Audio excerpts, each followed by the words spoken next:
Ілияс Есенберлин. Көшпенділер.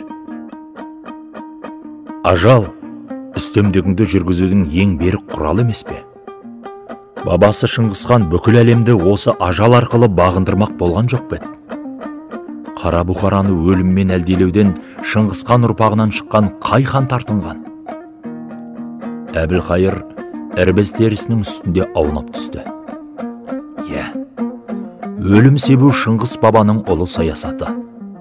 Ол өзінің бүкіл әлемді жаулап алам деп жинаған жау жүрек ер атын да осы өліммен қорқытып ұстаған жоқ па? Сөйткен еді ғой. Қалай делінген еді сол бір тәртіп яссысында? Әбілқайыр көзін жұмды. Жақында ғана парсы тіліне аударылған. Шыңғыс бабасының әмірі жүріп тұрған кезінде Қарақұрымда болған италиялық бір жиһангер жолаушының жазған кітабының әрбір әрпі бақандай боп көз алдында тұра қалды. Әбілқайыр ернін жыбырлатып оқи бастады. Моңғол әскері жайында. Шыңғысхан 10 адам бір адамға бағынсын деп бұйырған. Біздіңше оны 10 басы дейді. Ал ол 10 басы бір 100 басыға бас иген. 10 жүзбасының үстінен бір адам қараған, оны 1000 басы деген. Бар әскерінің басына 3 ноян қойған. Бұл 3 ноян барып бір қолбасшыға тізе бүккен. Әбілқайыр сәл көзін ашты. Ең қызығы ар жағы. Ол қайтадан оқи түсті. Егер ұрыс кезінде осы 10 адамның біреуі, не екеуі, үшеуі тіпті одан көбі кейін қашар болса, олар өлтіріледі. Ал жүздіктің өзгелері қозғалмай, әлгі 10 адам бәрі бірдей кейін шегінсе, бәрі де жойылады. Қысқасын айтқанда, бәрі бірге шегінбесе, өз бетімен шегінгеннің бәрі тегіс өлтіріледі. Осы айтқандай, 10 адамның бір-екеуі жауға қарсы ұмтылып, өзгелері тұрып қалса, тұрып қалғандар тегіс құртылады. Ал осы 10-ның біреуі не одан көбі тұтқынға түсіп, өзге жолдастары оларды құтқармаса, құтқармағандардың бәрі де өлтіріледі. Әбілқайыр қайтадан ойға кетті. Шыңғыстың қай ұрпағын ойлаған мақсатынан басқаның тағдыры тоқтатқаны бар? Тоқтатып көрген емес. Ондай оқиға Панднамада да келтірілмейді. Тақтағы хан да, алтын табақтағы жылан да бір. Тием дегенді шағып алуға тиісті. Бабамыз салған қанды жосықты жол бар. Сол жолдың сүреңі емес пе біз келе жатқан? Қара қазақ түгіл, әлем қожасы Шыңғысханның ұрпағы бірін-бірі аяп көрмеген. Мөңке ханның бір өзінің істеген неге тұрады? Шыңғысханның 4 ұлы болған. Жошы, Шағатай, Үгедей, Төле. 4-еуі әлем қожасы Шыңғысхан жаулап алған жерде 4 ұлысқа бөліп, әрқайсысы бір-бір ұлыстан басқарған. Шыңғысхан өлісімен әлем қожасының 4 ұлының арасында жанжал басталған. Жанжал Шыңғыс ордасы Қарақұрым ұлы тағын кім иеленедіден шығады да, аяғы ұлыс арасындағы жер, атақ, бақ тартысын айналады. Жошы мен Төле ұрпағы бір жақ, Үгедей мен Жағатай ұрпағы екінші жақ. Шыңғысхан өлгеннен кейін Қарақұрым тағына Үгедей отырады. Үгедейден кейін ұлы хан, оның баласы Күйік болады. Күйіктен кейін Жошының екінші ұлы, Алтын Орданың алғашқы ханы атақты Батудың арқасында қазақтар Мөңке деп атап кеткен Төленің үлкен баласы Менгу Қарақұрымға хан сайланады. Мөңкені хан сайларда өздерінің күшінің жетпейтінін білген Үгедей мен Жағатайдың балалары толып жатқан сылтау тауып, ұлы құрылтайға келмей қалады. Тек 1 жыл өткеннен кейін Мөңкенің ызбарынан сескеніп, Үгедей Жағатайдан тараған бір топ сұлтандар хан тағына құтты болсын айтқалы келеді. Хан оларды үлкен қошаметпен қарсы алады, атағат көрсетеді. Бірақ түбінде менің ұрпақтарыммен хан тағына таласатын осылар болар деп, барлығын бір түнде қырғызып тастайды. 1342 жылы Батудың ұрпағы Алтын Орданы ислам дініне бағындырған Өзбек хан өлді. Содан кейін Дәшті Қыпшақ жеріндегі осы ханның атымен атала бастаған Өзбек ордасының тағына 1427 жылы Әбілқайыр ие болды. Бұл Жошының 5-ші ұлы Сайбаннан тараған Дәулет Шайхы Сұлтанның баласы. Қазір оның Мөңке жолы деп отырғаны жоғарғы айтылған Мөңке ханның қанды оқиғасы. Расында да бұл қанды оқиға Шыңғыс ұрпақтарына белгілі сара жолға айналған. Әбілқайыр теріс бұрылып түсті. Мөңкеден кейін де бұл қанды жанжал өршелене түскен жоқ бет. Иә, сөйтті ғой. Мөңке өлгеннен кейін Шыңғыстан туған 4 ұл ұрпағы 4 дара болып кетеді. Талас тек Шыңғыстан туған 4 ұл ұрпақтарының арасында болып қойды ма? Жошыдан туған балаларының арасының өзі де сан алуан қанды оқиғаларға айналған жоқ па? Әбілқайыр ауыр күрсінді. Иә, Шыңғыс ханнан кейін бүкіл әлемге аты шыққан Жошының ұлы Батухан мен Төленің балалары Құбылай мен Құлағу болды. Батухан мен Құлағу бірігіп, Үгедей мен Жағатайдың ұрпақтарына қарсы шықты. Бірақ өздерінің арасы немен бітті? Екі қошқардың басы бір қазанға сыя ма? Егер әлем тоқты болса, бұл екеуі көкжал қасқырлар еді ғой. Таласпай, тартыспай қосарлан қалай қисын орталарындағы жылы жұмсақ бағланды. Түбі екеуінің жолы екіге бөлінуге тура келді емес пе? Әбілқайыр тағы күрсінді. Кенет оның көз алдында дәл бүгінгідей сонау бір бабалар жырғылған қанды оқиғалар елестей жөнелді.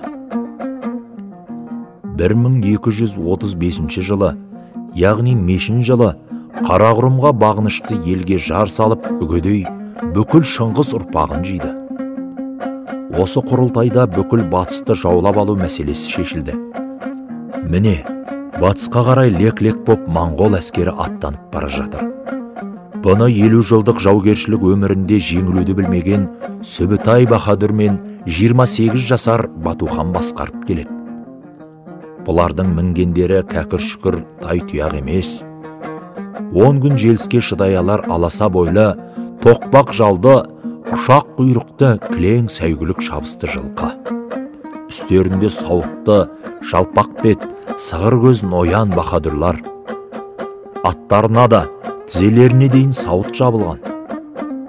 Екі жағында жебеге толған 2-3 қорамса, белдерінде қисық жүзді қылыш пен ұзын сапты айбалта, қамал бұзатын тас атқыштарды сүйреу үшін ерғасына байлап алған жуандығы білектей қылархан. Әр қайсысында кем дегенде 2 садақтан. Кейбір көрікті киінгендердің тақымдарында бір жақ ұшы пышақтай өткір найза. Жебелерінің ұшы 200-ді қанжардай өткір сүйір. Асылдап келіп қадалса, егер тәнің тастан жаралмаса, ар жағынан бір-ақ өтері хақ. Белге байланған қорамсалар қазақ батырларыныкінде емес, талдан иіп тоқылған. Жауынгерлерінің басына киген темір, қола дуылғалары анадайдан күнге шағылысып жарқ-жұрқ етеді. Лек-лек боп, борт-борт желген қалың жосанның будақтатқан шаңы алыстан жер бетінен көтерілген бұлт тәрізді. Батысты алуға бұл жолы аттанған әскер 300 мың. 3 лек қол, айбарлы да сұсты да. Кім оған шыдай алар? Иә, шыдай алған жоқ. Сол бір жыл күн тұтылған 1236 жыл еді ғой. Батухан бастаған қалың қол жаздың аяқ кезінде Еділ бойындағы бұлғарлардың астанасын алды. 3 жылдың ішінде Бату әскері Рязань, Владимир, Суздаль, Киевті шауып батысқа жол ашты. Қан судай ақты. Жанған қала, жылаған бала. Шыңғыс хан, Бату хан, Сүбітай Баһадүр аттары әлемді түршіктірді. Бату әскерінің алдында Европа мемлекеттерінің бай өлкелері қалды.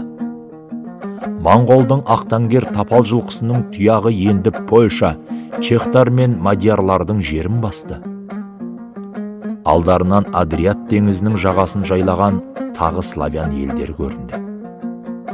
Батухан ол араларға да жетер ме еді, қайтер еді? Дәл осы кезде, яғни 1241 доңыз жылы ұлы хан үгедей өлді деген хабар келді. Бату кейін қайтты. Бөтен елдерді алу қуанышынан Қарақұрымдағы Шыңғыс тағына кімнің отыру қаупі күшті болды. Ұлы таққа күйік отырды. Енді біріне бірі қас қос бөрінің арасы алыстай берді.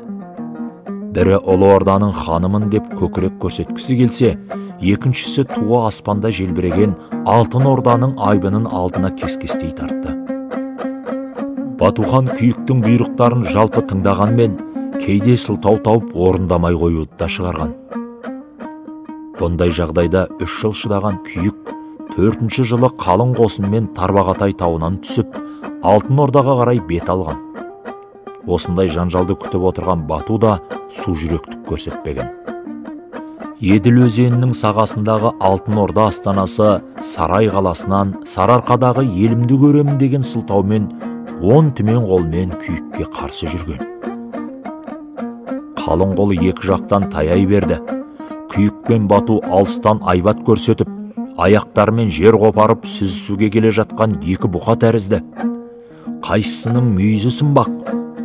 Ал сынбаса қайсысының мүйізі мұқалып, намысқа шыдай алмай қан қақсап сырқырамақ? Бүкіл Шыңғыс әулеті болып демін ішіне тарта күтті. Бірақ заңғар мүйіздер сарт-сұрт ұрысқан жоқ. Күтпеген жерден жол жөнекей күйік 2 күн ауырып қаза тапты. Әбілқайыр езу тартып күлімсіреді. Иә, күйік жоқ жерден о дүниеге сапар салды. Бірақ қандай аурудан кеткенін әлі күнге дейін тірі жан айта алмайды. Әлде о да ғажап емес. Егерде жауыңды жеңер найзаның ұшынан басқа да жол таба алсаң, несі айып? Жоқ, Шыңғыс бөрілері кісі өлімінен сескеніп көрген емес. Ал сонда өзінікі не? Бір қара қазақты өлім жазасына қия салуға неге осыншама қиналады? Бұл не? Қорқақтығы ма? Әлде кәріліктің алды боп табанының бүрі кете бастағаны ма? Жоқ, екеуі де емес. Бұл жағдайды оңай шешуге болмайды. Мұнда ойланатын гәп көп. Өлім. Керек жерінде шошы тұқымы да 2 қолын қанға бояп шыға келері хақ. Керек жерінде жошы тұқымы да 2 қолын қанға бояп шыға келері хақ. Оған сонау Бату ұрпағының істері куә. Иә, күйік өлгеннен 4 жылдан кейін Батуханның өзі де дүние салды. Бірақ Ұлы Орда ханы етіп, Төленің үлкен ұлы, өзінің үзеңгілес серігі Мөңкені отырғызып кетті. Ал Бату өлгеннің ертеңіне-ақ Алтын Орда тағына талас басталған жоқ бәт. Бұл талас та қандай қанды оқиғаларға апарып соқпады. Ақыры қайыңды құртқан түнгі ағаш жегі көбелектей Батудың бар ұрпағын жойып тынды. Шыңғыс хан заңы бойынша хан өлсе, оның орнын үлкен ұлы басу керек. Батудың 4 ұлы болғанды: Сартақ, Тұқухан, Аюхан, Ұлақшы. Алтын Ордаға Сартақ ие болуға тиіс еді. Насрани дініне кіргені болмаса, өткір, от жүректі жас екен, және оны Мөңке хан да ұнатқан көрінеді. Бірақ Алтын Орданы оған жошының 3-ші баласы Берке қиғысы келмейді. Берке Батудың тірі күнінде көзге түскен хан ұрпағы. Мұсылман дініне кіріп, Бағдаттағы Аббасид халифатының осы кездегі халифы Мистасимнан шапан киіп, тартуға Құран алған адам. Мөңкеден Алтын Орда тағына отыруға рұқсат алуға Сартақ Қарақұрымға жүріп кеткенде, осы Берке мойнына бұршақ салып, «Я Алла, бар болсаң Сартақты Қарақұрымға жеткізбей ал» деп, көзінен жасы сорғалап, нәр татқызбай, 2 күн бойы Құдайдан тілейді. Сартақ сұлтан жол үстінде іш ауруға ұшырап, қаза табады. Сартаққа келген Құдай жіберген ажал ма, әлде Беркенің тапсыруымен сұлтанды күзетіп бара жатқан кісілердің біреуінің берген уы ма?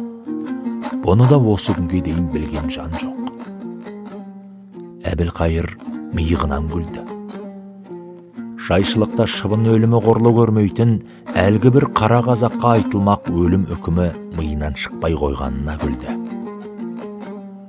Жошы ұрпағына адам тағдыры қашан хан шеше алмас жұмбақ болған? Жоқ, бір ғана жошы ұрпақ емес, бір әке, бір шешеден туған сұлтандар да бірін-бірі бауыздап жатпайтын бет. Иә, Берке хан болды. Ал 1266 жылы Берке дүние салысыменен Алтын Орда тағы қайтадан Бату ханның ұрпағына қайтқан. Бірақ Бату ұрпағы Алтын Ордаға жеті атасынан асып хан бола алмады. 1312 жылға дейін тақта отырған Тоқтағудан кейін Батудың немересі Аюханнан туған Өзбек хан өлгеннен соң Алтын Орда тағына Өзбектің баласы Жәнібек отырды. Осы әз Жәнібек ханды қараңғы түнде туған баласы Бердібек өз қолымен бауыздап хан тағына жетті. Бірақ Бердібек құр әкесін өлтіріп қана қоймады. Алтын Орда тағынан дәметер деп бір жазда ат жалын тартып мінер аға інісін тегіс өлтірді. Абат елді алайран етті. Әйтсе де меншіктенген алтын тақ оған да құтты болмады. Таққа отырғанына 2 жыл өтер өтпестен қастасқан туыстары оның өзін бауыздап өлтірді. Халық арасына тарап кеткен нар мойыны кесілген, Бердібек хан өлген кез деген мәтелдің аңысы содан. Міне, осы Бердібек ханның өлуімен бірге Бату ұрпағының Алтын Ордаға хан болуы да біткен. Әбілқайыр осы оқиғаларды біраз ойлап отырды да, орнынан түрегеліп терезе алдына барды. Бірақ бірінен соң бірі тізбектелген ауыр ойлар соңынан ерген жетім күшіктей қалмай қойды. Ел билеу бұл мансапқор жанның ұлы тілегі. Кенет Әбілқайырдың есіне Шыңғыстың ел билеу жөнінде балаларына айтыптымыз деген қағидасы түсті. Ұлы хан жаулап алған жерін 4 ұлысқа бөліп, 4 баласына беріпті. Сол мәжілісте әкесінен өсиет естігісі келген үлкен ұлы Жошы, ұлы мәртебелі әлем әміршісі хан қандай болу керек деп сұрапты. Шыңғыс, хан халқының көңілін табу үшін ақылды, ал халқы оның көңілін табу үшін тақымды болу керек деп жауап беріпті. Шыңғыстың екінші баласы Жағатай ханды қайткенде халқы сыйлайды деп сұрапты. Шыңғыс хан, халқың сыйласын десең, тағыңнан түспе деп жауап беріпті. Шыңғыс ханның үшінші баласы Үгедей хан қайткенде тағынан түспейді деп сұрапты. Шыңғыс хан, маңына өзінен ақылы төмен, бірақ құлқы өзіндей адамдарды жинай білсе, сол хан тағында ұзақ отырады деп жауап беріпті. Шыңғыстың төртінші баласы Төле қандай хан абыройлы болады деп сұрапты. Шыңғыс хан, ойынан шықпаған туған баласын да бауыздай алар хан әрқашанда абыройлы болады деп жауап берді. Шыңғыс ханның осы 4 ақылын алған 4 баласы өле-өлгенше абыройлы хан болып өтіптіміз. Әбілқайыр да осы 4 өсиетке бас иген адам. Сондықтан да ол маңайына тек Сайбан ұрпағы емес, Шыңғыс ханның өзге балаларының да, Жошының өзге бұтағын да жинаған. Тек бұлардың бірде-бірі өзінен ақылды болуға тиісті емес, және үнемі оның ойынан шығып отыруы керек. Солай болып та келген. Тек соңғы кезде ғана орда маңындағы сұлтандар арасындағы дау-жанжал күшейе түскен. Әсіресе бұл алауыздыққа дем беріп жүрген ақыл айлалы Жәнібек сұлтан. Серіксіз жау болмайды. Оған шөбере ағасы Керей қосылған. Бұлардың бергі өкпесі Әбілқайырдың қазақ пен өзбек арасындағы саясаты болғанмен, хан ойынша түпкі армандары бақ күндестік. Көк Орданы екіге бөліп, қазақ хандығын құрмақ. Өздері соны билемек. Ал Әбілқайыр бауыр басып қалған Дәшті Қыпшаққа ешкімді ортақ етпек емес. Ортақ етпек түгіл, осынау қарамағындағы Мауреннахр, Дәшті Қыпшақ, Қорасан жеріне шектес елдерді, әсіресе Моғолстан хандығын түгелдей қосып алмақ. Барлық елді жеке өз басыңа табындыру қасіреті, о да бір іштен жеген жегі құрт. Мұндай кеселге душар болған адам тек өз мерейім өсе берсін дейді. Ол мұндай арманның әр нәрсеге дұрыс баға беріп, дұрыс қарайтын ақылын іштей жеп жатқан жегі құрт екенін аңғармайды. Кесел бүкіл денесін қаулай алып болып, бір күні тек қауқиған сыртының өзінен өзі опырылып түсетінін күні бұрын байқатпайды. Бұл кеселдің күші де, қауіптілігі де осында. Көк Орда ел жұртын жеке билеп келген Әбілқайыр мен Қазақ Ордасын бөліп алам деген Жәнібек Сұлтанның таласы әлде қашан-ақ басталған. Бұлар бір-бірін жан алқымнан ала түсер көкжал қасқыр мен арлан тазы теңдес. Араларында бітім болуға тиісті емес. Бірақ әлі қарсы шабар күн туған жоқ. Тек қазір сол күнді күтіп жүрген жағдайлары бар. Әбілқайыр бір рет Жәнібекті мүлдем құртып жібере жаздады. Әттең ойлаған жеріне жете алмай қалды. Хан сол бір сәтті кез есіне түссақ әлі күнге дейін бармағын шайнайды. Шыңғыс ханның ойынан шықпаған туған баласын да аямаған хан бола алады деген қағидасын жақсы ұққан Әбілқайыр әрине Жәнібекті аяйын деген жоқ. Бірақ бұл жалғанда жазмыштан күшті не бар? Ажалсыз әждаханың аузынан құтылады. Қара қазақ жерін жаулап алған Шыңғыс балаларының арасы қым-қиғаш бір тарих. Әбілқайырдың дағдаруының өзі де осыдан еді. Жалғанда не қиын? Қазақтың ру таласын шешу қиын. Бірақ оны шешудің қандай қажеті бар? Әбілқайыр хан мырс-мырс күлді. Шыңғыс тұқымының хан тағына осыншама ұзақ отыруының себебі де осында емес пе? Егер ру болып бөлінген бар қазақ бірігіп кетсе не болар еді? Жоқ, бұл жұрт абайлап ұстамасаң қолыңды алып түсер қылшылдаған ұстара. Абайлап ұстаудың жалғыз жолы біріне бірін бақтырып қою, сонда ғана бұл өткір ұстара қауіпсіз. Бұл Әбілқайырдың ойы. Ал Жәнібек болса, осынау ру таласына өзгеше қарайды.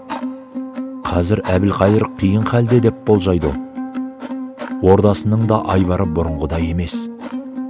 Жан-жағы түгел ашқасқырдай талауға әзір жаулары. Оңтүстік күнбатыс жағынан Қорасан қайтадан бас көтере бастады. Мауреннахр бұқарасының да өшпендігі күшеюде. Ақсақ Темір ұрпақтары іштен тынып, сәтті күнін күтіп отыр. Солтүстік батыс тұсы да жауар күндей түнеріп тұр. Ал Еділ өзенінің арғы бетіндегі Ноғай ордасы күннен күнге іргесін әрі салып бара жатыр. Достықтан қастық тілеуі басым. Ежелден бәсекелес жаулары Қазан мен Қырым хандықтары да бел алып кеткендей.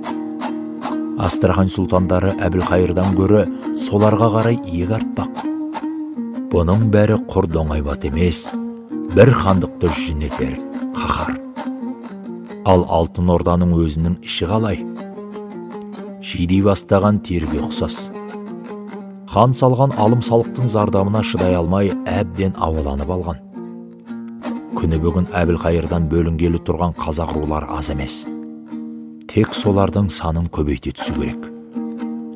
Жәнібек қырға шыққан сайын ел тауқыметін көріп, ордасына үнемі ренжіп қайтатын. Әсіресе өткен жылы бір оқиға сұлтанның көз алдынан кетпей-ақ қойған. Ол аңнан келе жатып, Әбілқайыр лашкерлері шауып кеткен бір ауылдың үстінен шыққан. Шаңырағы күйрей жерге түскен үйлер, ұлдары сойылға жығылып, ботасы өлген інгендей боздаған аналар. Жәнібекті таныған ақсақал, «Шырағым Жәнібек» деген. «Бөтен елдерді шабуға жігіттеріңді бермедіңдер, мерзімінде алым салықты төлемедіңдер» деп ханның аш бөрілері ауылымызды шауып кетті. Еділ бойында да көрген күніміз осындай болатын. Құтқара көр енді бізді бұл қорлықтан. Қалай құтқарам? Деген Жәнібек. Әбілқайырдан бізді бөліп ал, деп жауап қайырған қарт. Өзгенің жер суына қызықпайтын, өз елінен жат жұрттай ауыр алым салық салмайтын жеке шаңырақ көтер. Қытай мен жоңғар жеріндегі рулар да осындай ой білдірген.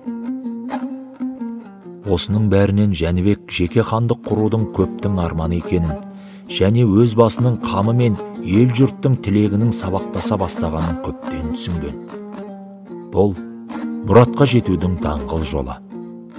Бүгін болмаса ертең шаруашылығы, жер суы, әдет ғұрпы, тілегі бір дәшті қыпшақ даласының көп руының бір жеңнен қол, бір жағадан бас шығарып, бір ел болып құралып, бір халыққа айналатынына шек келтірмеген.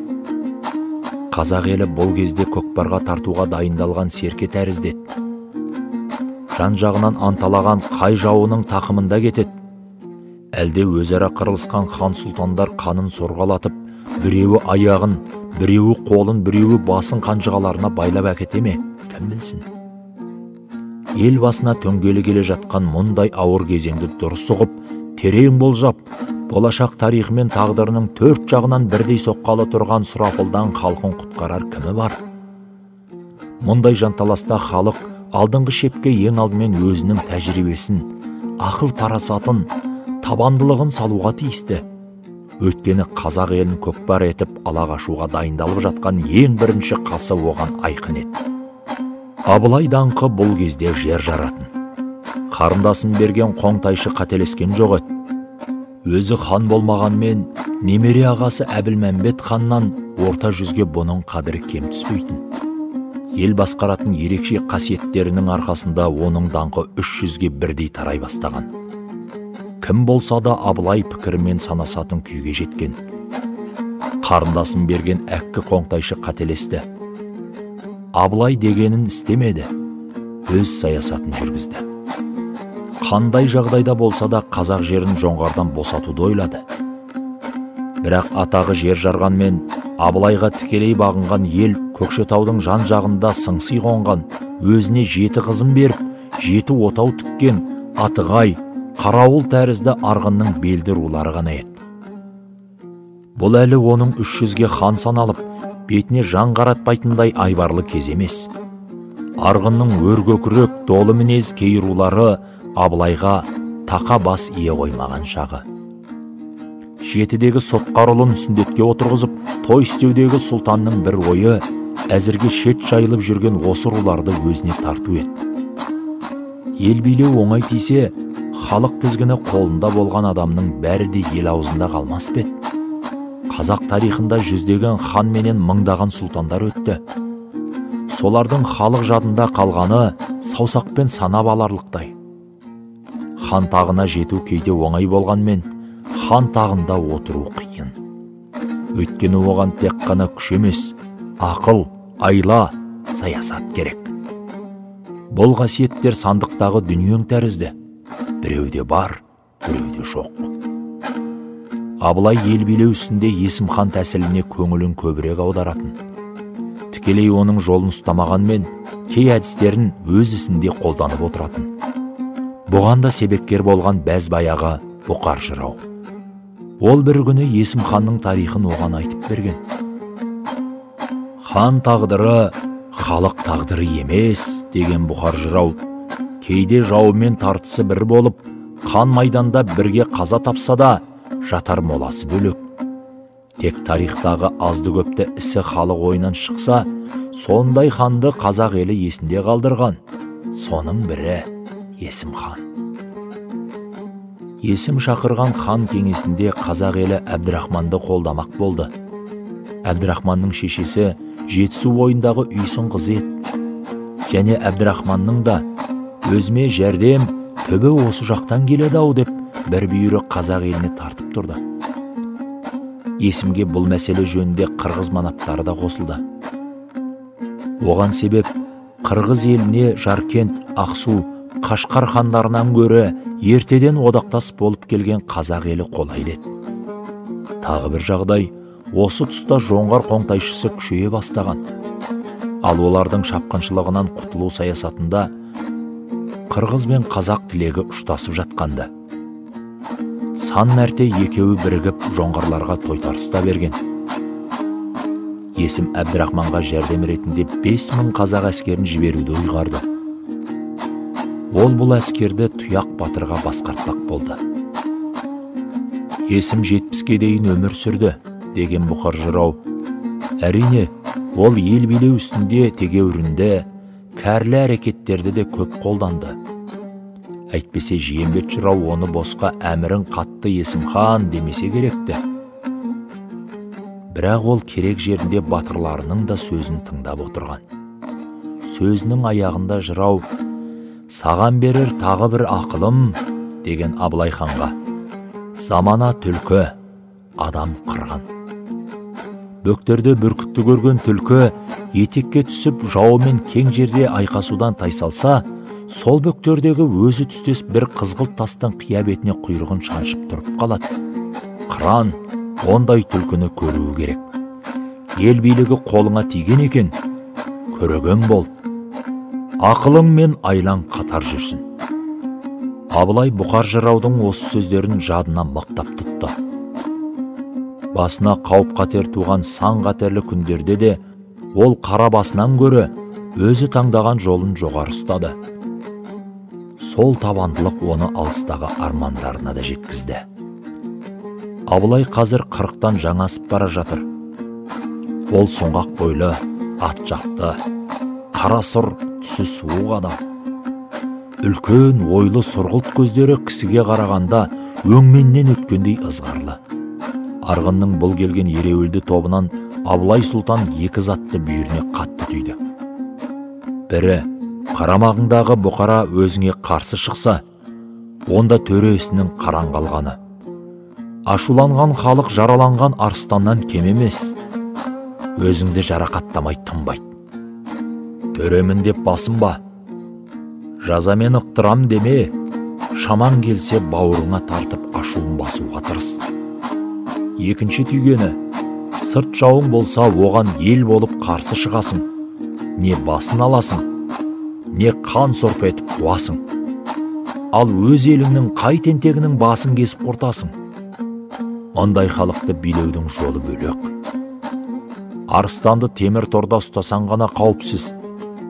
Халықты да үнемі темір торда ұстай біл. Мейлі, ол саған ақырсын, айбат көрсетсін, бәрібір шаба алмайды, мерт ете алмайды. Ал бар халыққа темір тор құру мүмкін бе? Жоқ.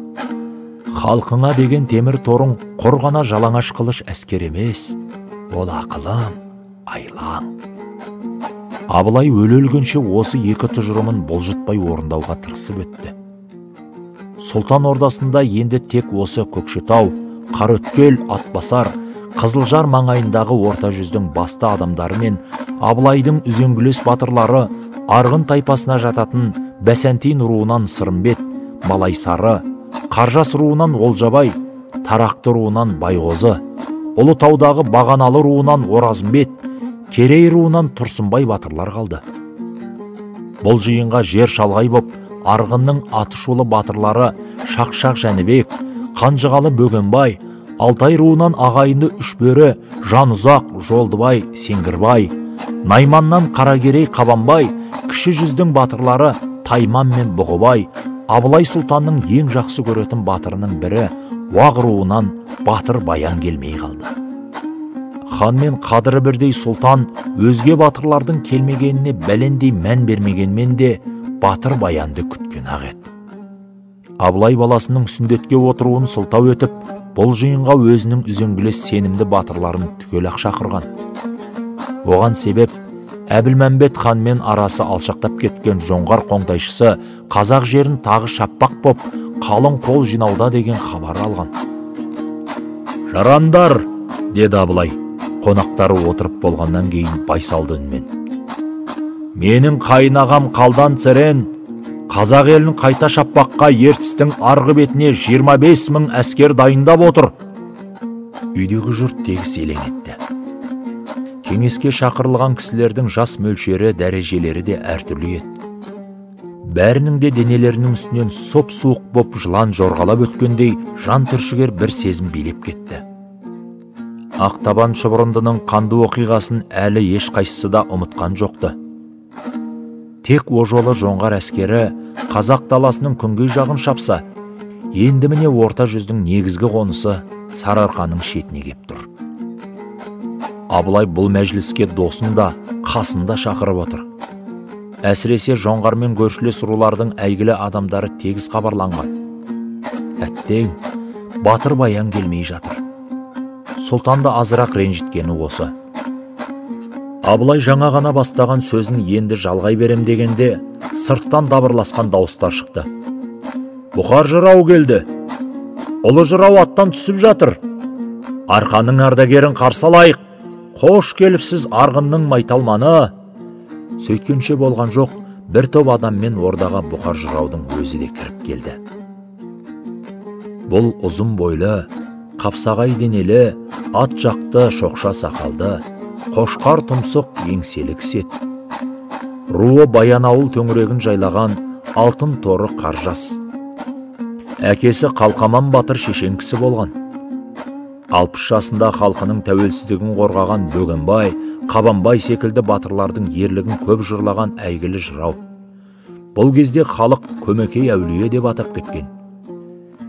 Мәжілісте келелі мәселе сөз болғалы тұрған соң, Бұқар жырауды Абылай әдейі шақырған. Бұқар кіріп келгенде Абылай өзі түрегеліп, оң жағынан орын берді. Жырау бір қарағаннан-ақ үйде көптен бері бастары қосылмай жүрген адамдардың жиналғанын байқап, жүзі жадырап сала берді. Арсыңдар ма жарқындарым? Барсың ба арғынның ақиығы? Бармын арысым. Сен той жасағалы жатыр деген соң, ой салғалы шығып едім. Бұрын Баян мен Көкшенің арасы жақын-ақ еді. Енді алыстап кетіп бе Бұқараға? Жоқ, жақын. Бірақ жақын болса да алыс. Ортаңа салған орыс бекіністерін орағыта жүремін деп кешеуілдеп қалдым. Аттон айыбым бар. Жырымды аласың ба, әлде шерімді аласың ба? Абылай езу тартты.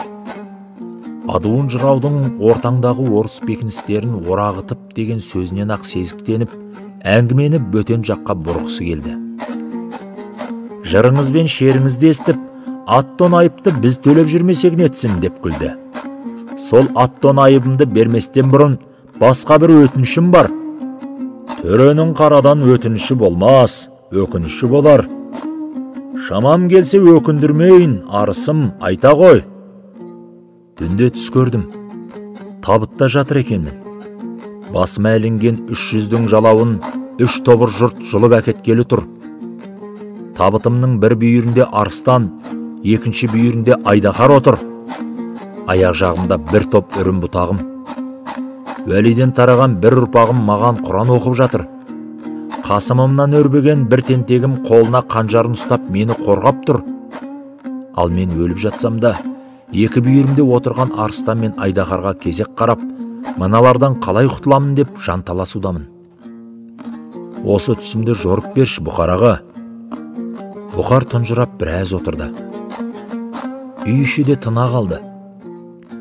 Әлден уақытта барып жырау. Түс жору түлкі аулаумен тең. Кейде ізіне дәл түсесің, кейде шет кетесің. Сөйтсе де жорып көрейін.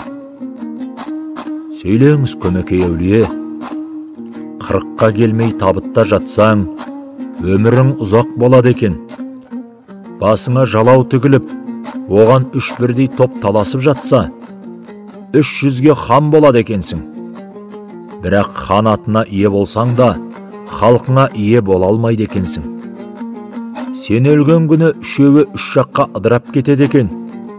Табытта жатып, екі бүйіріңдегі арыстан мен айдақардан қалай қашып құтылам деп қорқысаң, өлгенше еліңнің екі бүйірінде тұрған екі мемлекетке жалтақтаумен өтеді екенсің. Ал аяқ жағыңда тұрған үрім бұтағыңның ішінен бірі Құран оқып, бірі қанжар қайраса, Уәлидің ұрпағынан шыққан бір тұқымың атын қағазда, ал Қасымнан туған бір балаң атағын майданда қалдырады екен. Абылай үндемеді. Үндемей қалдың ғой, сұлтаным.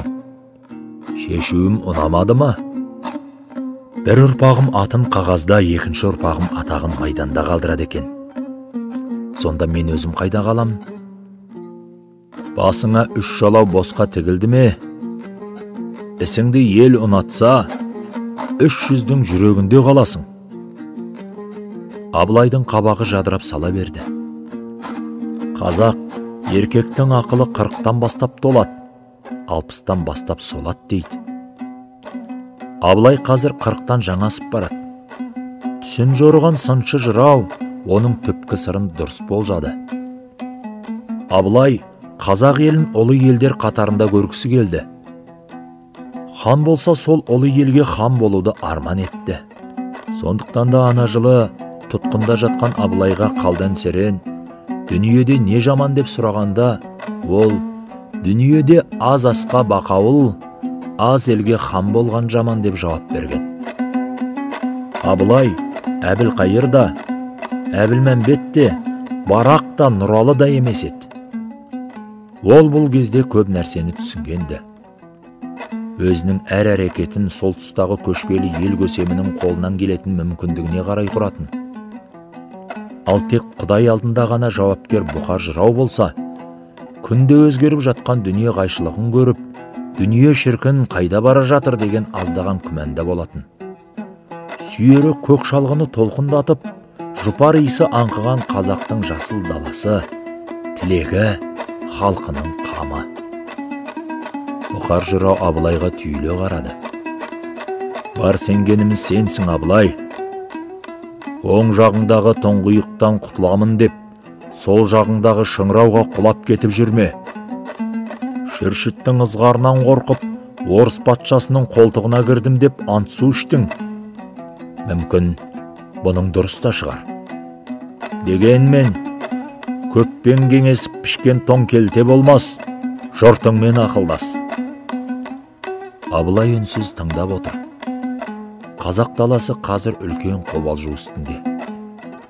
Бұл кезде қазақ елі жоңғарлармен тайталас түсіп, кейде жеңіп те жүрген. Осындай жеңістің бірі Әбілқайыр хан мен Тайман батырдың басқаруымен Сарысу құятын Бұланты өзенінің жағасында, ал екіншісі тағы осы Әбілқайыр мен Бөгенбай батыр басқаруымен Қошқар ата мен Боралды өзендерінің жоғарғы саласында болған. Сол айқастардан кейін Әбілқайыр хан тікелей жоңғар әскермен соғысуды қойған. Оның көңілі енді басқа бір күрестерге ауған. Ал бірақ Әбілқайыр көшіп кеткенімен, қазақ елі жоңғар шапқыншыларына қарсы шығуын тоқтатпады. Күрес күннен күнге үдей түсті. Әсіресе Іле мен Қаратал өзендерінің бойында Қабанбай мен Баян бастаған халық жасақтары жоңғарларды сан рет жеңді. Әйтсе де бұның бәрі негізгі мықты құралған жоңғар әскерін күйрететіндей күшке айнала алмады. Тек басқыншыларды тойтаруға болатынын көрсететін, халықтың рухын көтерер айқастар өресінен аспады. Жоңғарды жеңген күнде ар жағында одан да күшті, өзіне көз тіккен Қытай боғды хандары бар екенін еске алмаған жұрт осылай өз тағдыры үшін жан аямай күресе берді. Сөйтсе де ел басына туған күннің тым қатерлі, қазақ жеріне қызыққан көршілерінің қауіпті екенін ойлағандар да табылды. Соның бірі кіші жүздің ханы Әбілқайыр болды. Ол енді батысқа үміттене қарады. Бірақ ханның ырғызға көшіп келісімен қазақ пен Қарақалпақ елінің атынан қарамағыңызға алыңыз деп жазған хаты Петербургке жеткенде орыс әкімдері таң қалмады. Жоңғармен күресіп жатқан қазақ елінің түбі өзіне осылай келіп пана сұрайтынын олар бұрыннан да білетін. Сол себептен аптықпай қазақ елінің шын жағдайын түсіну үшін Россия патшалығы арнаулы елші жіберуді ұйғарды. Россия әкімдері шығыс көршілеріне өз қарамағындағы мәдениеті, дәстүрі, тілі жақын кісілерден елші жіберуді әдет етіп келген. Бұл жолы да со дағдысына салып, татар молдасы Мақсұт Юнус оғлыны аттандырды. Сібірді жаулап алудың керектігін жас нояндардың құлағына кімдердің құятынын Әбілқайыр Қалден Сереннен кем білмейді. Бұл кезде орыс әскерінің алдыңғы шебі Манчжурияның шекарасына жеткенді. Ол аз болғандай сонау тынық мұхитта да орыс кемелері жүзе бастаған. Міне сондықтан да Қытай әміршілері жоңғар жолбарысының тұмсығын Сібір жағына қарай бұрғысы келген. Осы жолбарыс өзінің болаттай өткір тістерімен тынық мұхитқа созылған қатын патша қолының күре тамырын орып түсуін арман ететін. Қытай жер кіндігі болғанда, жер шарының шеттері де Қытайға жатуға тиісті бодыхандар. Олар Сібір өңірінде қосып алып, қала салмақ болды. Әзірге бұл араны жоңғар жолбарысы мекендей тұрсын. Ал уақыты жеткен шақта оны әрі қарай күнбатыс жаққа қуып жіберіп, бір тайганы өзіміз жайлаймыз деп ойлаған. Ал Қалден Серен көмейі қанша кең болғанмен, орыс жерінің тамағынан өтпейтінін түсінетін. Сібірді жұтамын деп қақалып жатқаннан гөрі, басы бірікпей жүрген қазақ елінің кең байтақ даласын біртіндеп қарамағына алып, ұлы жоңғар мемлекетін құруды тиімді санаған. Ондай мемлекет құру үшін қазақ елінің тең жартысын қырып тастап, қалған жартысын басқа елдерді жаулап алуға пайдаланбақ болған. Бүкіл әлемді сілкіндірген жирен сақалды ұлы бабасы да дәл осылай істеген. Бірақ Қалден Сереннің бұл ойына Чорос руынан шыққан жас нояндар көнгісі келмеді. Олар енді өздеріне серік іздей бастады. Мұндай бірен-саран серіктер қазақ сұлтандарының арасынан табыла кетті. Соның бірі Барақ еді. Ол жақында өзінің кіші қызын осы Церен Доржиға берген. Оны да Әбілқайыр білетін. Және ол бүлікшіл Церен Доржиды қазақ жеріне айдауға аттандырғандай Қалден Сереннің әдейі жібергендігінен де хабардар еді.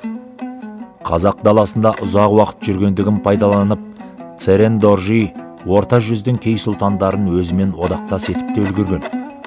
Ал жоңғар нояндарына еріп, қазақ сұлтандарының Сібір қалаларын шабуға шығуы қазақ еліне ажалмен тең түсетін апат екенін ұққан Әбілқайыр енді екеуінен де сырын жасырмауға бел буды.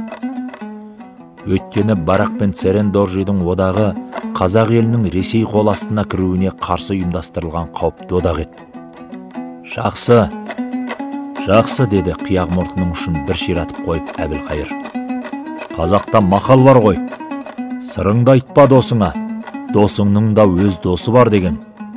Бәрібір мен айтқан сырды Барақ сұлтан өзінің досы Церен Доржи мырзаға айтпай қоймас. Ашық сөйлесейік. Хан төрдегі орнына отырғаннан кейін байсалды үнмен сөзін бастап кетті. Ресей қарамағына кіреміз дегеннен бері менің қасым көбеюде, деді ол. Қай халықта болса да, басқа жұртқа бағынышты болу өте қиын. Бірақ біздің жағдайымызда басқа жол жоқ. Жоңғарды жеңсең, ар жағында Қытай бар. Қытай боғды ханына бағыну, тіліңнен де, дініңнен де бірдей айырылу деген сөз. Ал Ресей, оған қарағанда әділ де адал жұрт. Жеріміз де, тағдырымыз да бір. Кенет ол дауысын көтере сөйледі. Жоқ, не десеңіздер де, Ресейге қосылу бізге қалған жалғыз жол. Күндікке үндемей отырған Церен Доржи кенет шын кете қалды. Алпамсадай денесімен тұнжыраған түріне қарамай, үні кәндек иттің даусындай жіңішке, ащы екен. Аузынан көбік ата сөйлеп қоя берді. Тақсыр хан, қазақ еліне Россияға қосылудан бөтен жол жоқ дегенің бекер, деді ол астындағы атлас көрпе жамбасына батып отырғандай қозғалақта. Батыр адамның бәрін өзімізге қосып аламыз. Сені де. Қатын патшасын ат құйрығына байлап өлтіреміз. Сосын соң жерінен де асып әрі қарай барамыз. Арғы бабаларымыз жеткен жерге біз де жетеміз. Одан да әрі кетеміз. Жолымыздағы қала біткеннің бәрін қиратып, жоңғар мен қазақ малына жайылым етеміз. Адам біткеннің бәрін қойдай көгендейміз. Саған бұдан артық қандай жол керек? Бөгенбай батырдың Церен Доржиға жиіркене қарағанын көзінің қиығымен шалып қалған Әбілқайыр: Сонда қазақ жерін қайтесіңдер, құрметті ноян, деді ананың бар ойын білгісі келіп. Қазірдің өзінде жеріміздің тең жартысынан айырылдық. Ол жерді бізге кім қайтарып береді? шын батырларды өзімізге қосып аламыз дедім ғой, деді Церен Доржи қайтадан шинкілдеп. Оларға жер береміз. Ал қара халыққа жер неге керек? Өлсін, қырылсын. Жарайды, сенің айтқаныңдай ақ болсын, деді Әбілқайыр. Бірақ өзің орыс зеңбіректерінің қалай атылатынын көрдің бе?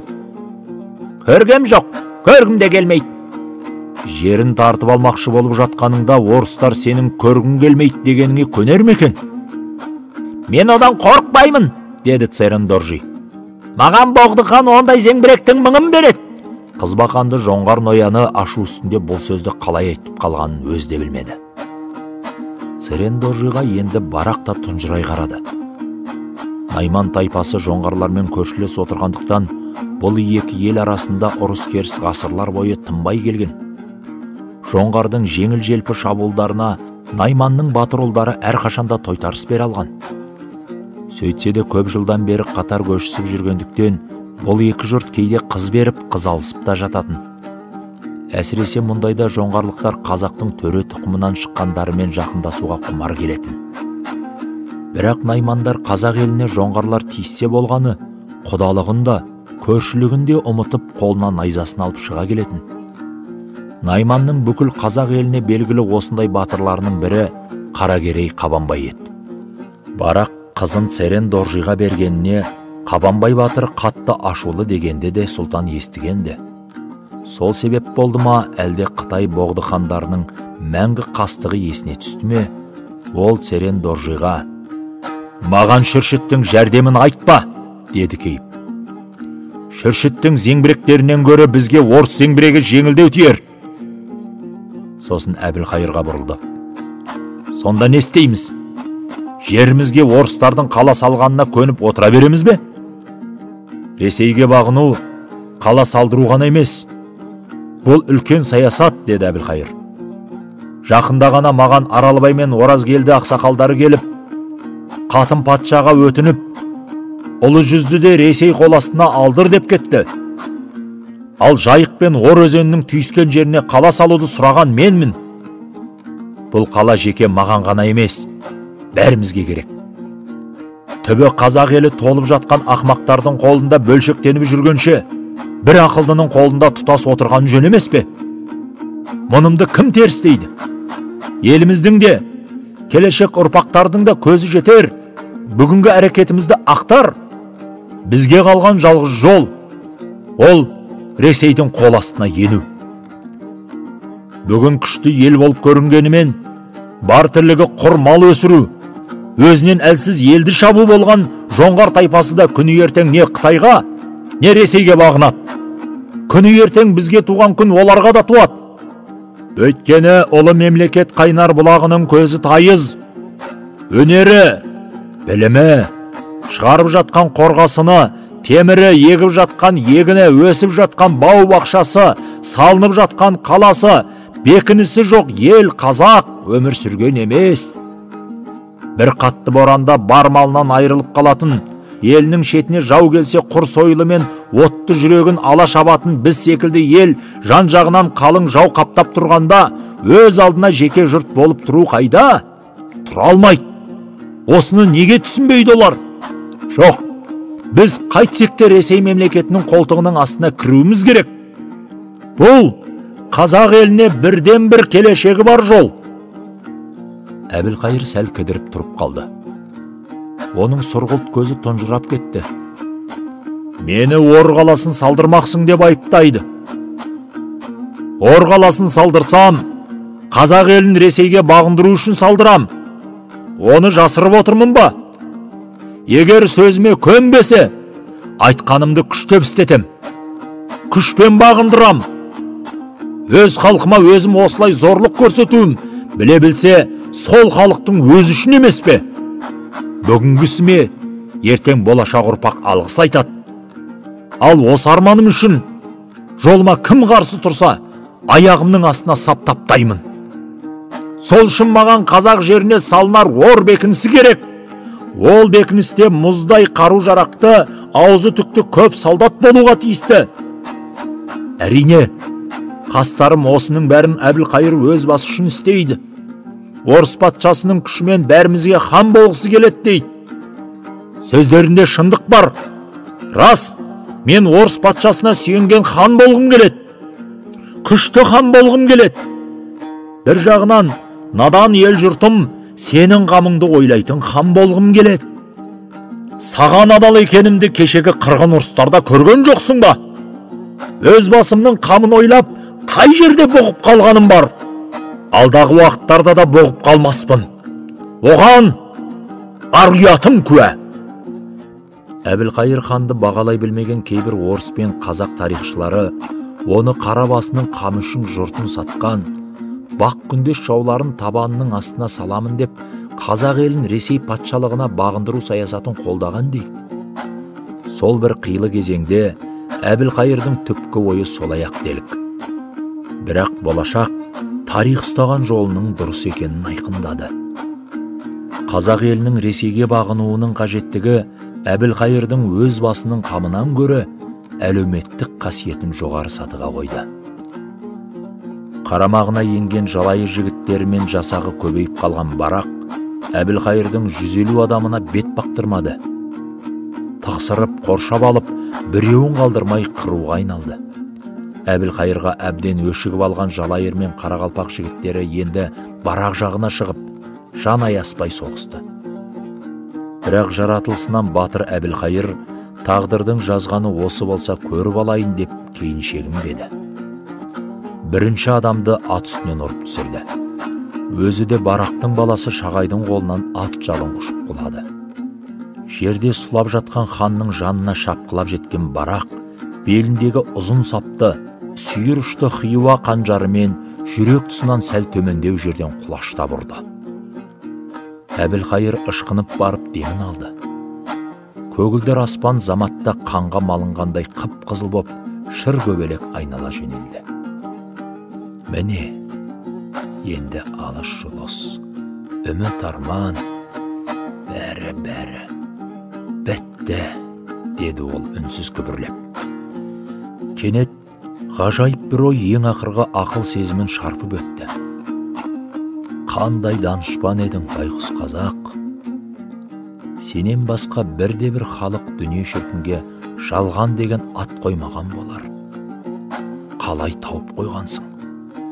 Қу дүние шын жалған екенсің. Өттің де кеттің ғой. Әбілқайыр өлгенде, оның артында көптеген ұлы қызы үрім бұтақтары қалды. Олардың ішінен патша үкіметінен шен-шекпен киген правительдер де, жұрттың ағарту жұмысына атсалысқан ғалымдар да шықты. Әбілқайырдың өз аты да тарихтан орын алды.